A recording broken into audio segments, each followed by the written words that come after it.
Tuha sorgo Giêsu tung phu ba bai se pur thiam nau klo thang ha Christo a chai ha Mary ni thing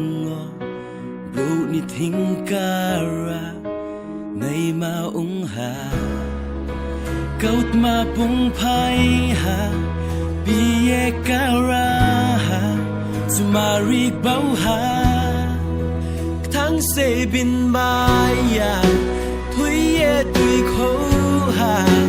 ai ni bab no ha khô tui nang ye ba cha ye pui ma bai mang na khe tui khô ha sal hao bung phai nai o chu Marisa o chu Marisa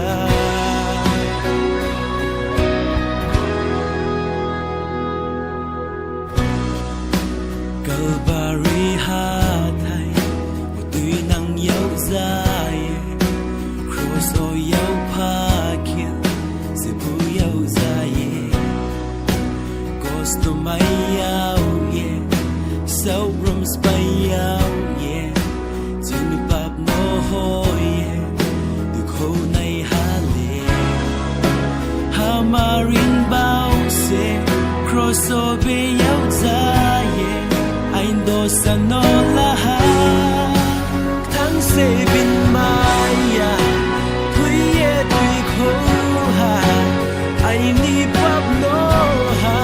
khô tui nang ye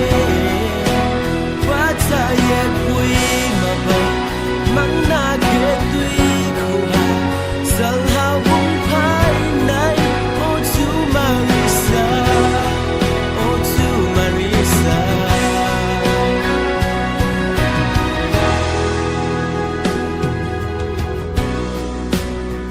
Corpo sebun lu polie ting maya long thai se knoi ye na thang pio thui nom sim ye se lai khe ye ba cha sorgo o thang ha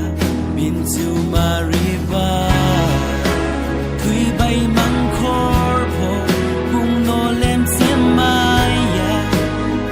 sa pi ha tháng sẽ bin maya thui ye tui khô ha ai ni bab no ha khô tui nang ye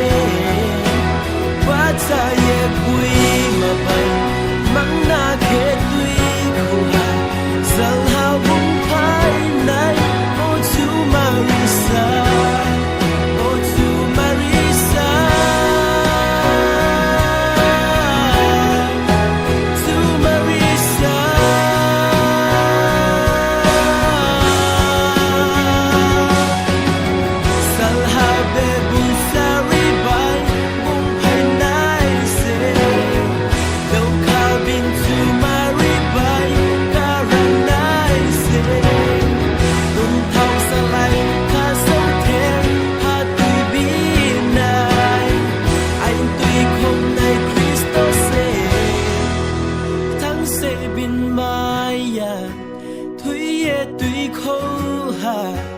ai ni bab no